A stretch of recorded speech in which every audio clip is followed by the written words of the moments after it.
L'eau de Besançon contaminée au PFAS.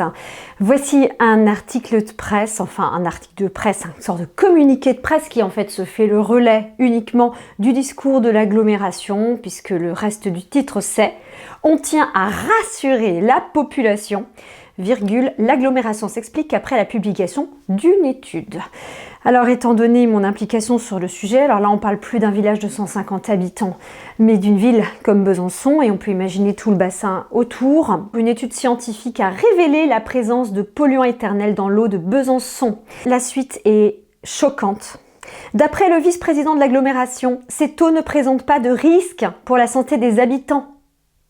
Deuxième chose choquante, mais la lutte contre les PFAS demande de revoir notre modèle de société. Oui, la lutte contre les PFAS n'implique pas d'arrêter les épandages de boue, la lutte contre les PFAS n'implique pas d'imposer des normes et d'interdire aux pollueurs de polluer. Non, la lutte contre les PFAS, c'est, comme je l'indiquais dans ma vidéo, l'homme les a créés, l'homme va devoir vivre avec. Voilà.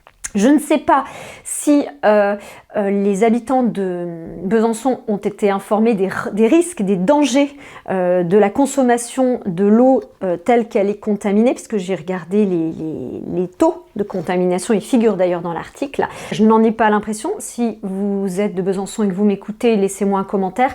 Et s'il vous plaît, si vous connaissez des gens de Besançon, envoyez-leur la vidéo. Il ne faut pas laisser les gens s'intoxiquer, continuer à s'intoxiquer. À titre d'exemple, alors on vous donne des exemples, 3,8 microgrammes par litre mesuré dans le quartier de Saint-Claude, 2,1 à Pouilly-les-Vignes et 1,7 à Besançon-Planoise. Il y a maintenant une norme au niveau européen qui va imposer à partir du 1er janvier 2026, on en reviendra là, je crois que c'est 1er janvier 2026, je vous le dis de mémoire, qui va imposer justement une alerte lorsque ça dépasse 0,1 microgramme. Donc, quand on dépasse près de 4 fois ou 7 fois, comme c'était le cas à Rantès de Corcieux, c'est grave, parce que vous doutez bien qu'un maximal fixé au niveau européen, c'est pas très bon. Alors, il précise que c'est une substance préoccupante quand même, puisque le TFA est connu pour sa toxicité hépatique et soupçonné d'avoir des effets néfastes sur la reproduction humaine. On ne saura pas plus. Et juste en dessous de ça, on vous met une photo de Tefal pour vous montrer le téflon. Et la suite, vous les voyez venir à 10 km, ça va consister à dire « Voyons, il n'y a pas de danger puisque les PFAS, ils sont aussi dans vos poêles à frire. » Méfiez-vous de ce discours qui consiste à dire « De toute façon, il y en a partout. Hein. De toute façon, on va mourir. De toute façon, on va avoir un cancer. » Non, je ne l'accepte pas. On ne doit pas l'accepter. Il y a des mesures à prendre, il y a des choses simples à mettre en œuvre et ce n'est pas à la population de subir cela.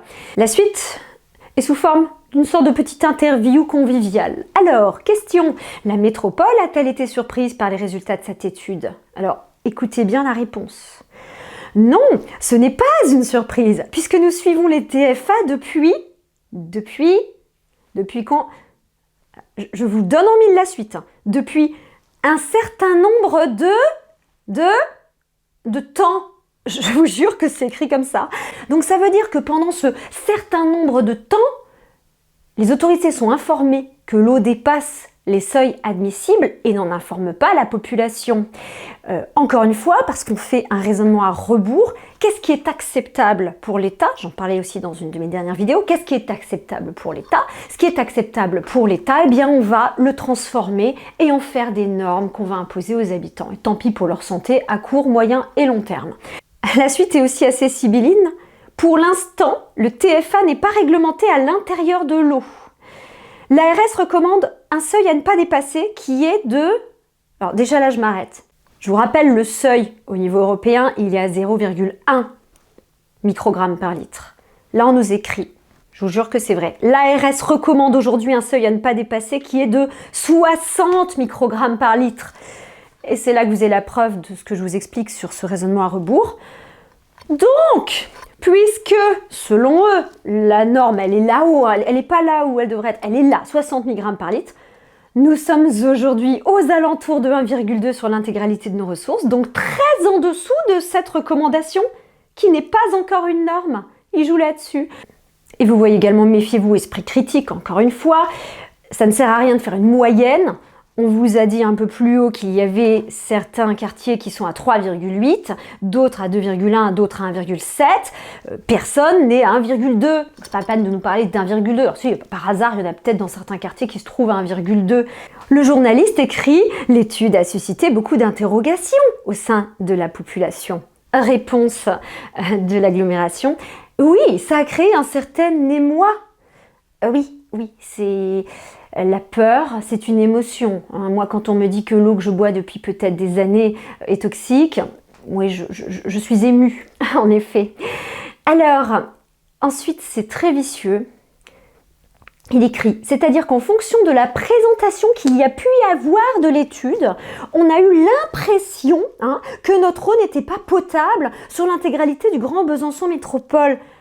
On a une impression, on est vraiment dans le domaine du subjectif, pauvres petits citoyens que nous sommes, dans l'émotion, dans le sensationnel, mais absolument, nous n'avons pas de cerveau, n'est-ce pas? Les maths, de toute façon, le niveau, il baisse, on le sait. Il finit, le monsieur de l'agglomération, en disant, on tient aujourd'hui à rassurer. On est là pour rassurer. Il n'y aura pas d'effet secondaire, d'effet délétère de cette eau. Rassurer, notre eau est tout à fait potable et ça ne pose aucune difficulté. Ce gars, s'il pouvait être prouvé qu'il a conscience que ce qu'il dit est un mensonge, il mérite des poursuites pénales. C'est un sujet fondamental, malheureusement peu médiatisé ou médiatisé de façon très bas de gamme, comme c'est le cas pour cet article. Donc il est temps qu'on ait des débats au-delà de cela. Alors évidemment, vous direz, depuis 2020, on est un peu habitué, mais non, on n'est pas habitué, en fait. Il y a des gens comme nous qui ne s'habituons pas et qui avons besoin d'agir. Peu importe si, effectivement, il y a d'autres facteurs de risque, il y a d'autres éléments. Peu importe, on ne peut pas laisser les gens malades. On est une population de plus en plus touchée par des maladies graves. On ne peut pas continuer comme ça. Je vous remercie d'avance pour vos partages et je vous dis à bientôt.